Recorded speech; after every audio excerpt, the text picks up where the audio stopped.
I also want to talk to you about, I know you have strong feelings on the Washington Post and the story that they put out about the Vermont electric grid being hacked by Russia, and how then they kind of took it back. But there's a story in Forbes about how by the defense of its Russian hacking story, just has just unraveled. These are processes that, if followed, 5 to 10 years ago by a reporter, would have really drummed him out of the business for life, because they're so egregious. The lapses are so egregious. If it's true, as apparently the Washington Post has acknowledged and Forbes has reported, that they didn't even call for comment from the Vermont utility until after the story was published, and yet claimed to others that they had called, obviously in an effort to cover up the fact that they hadn't, if that's why they would be telling that story.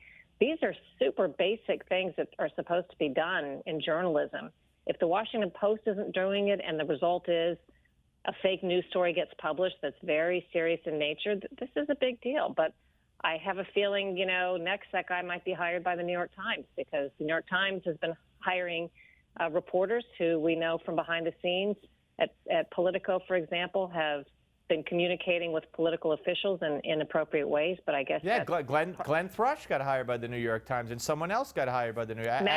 Maggie Haberman and Glenn Thrush both were named in these WikiLeaks emails as being friendlies who were used by the government to promulgate certain narratives, and with much success. Thrush called himself a hack in one of his own emails to John Podesta, Clinton's campaign chief, as he was seeking an appropriately clearance for an article before he published it.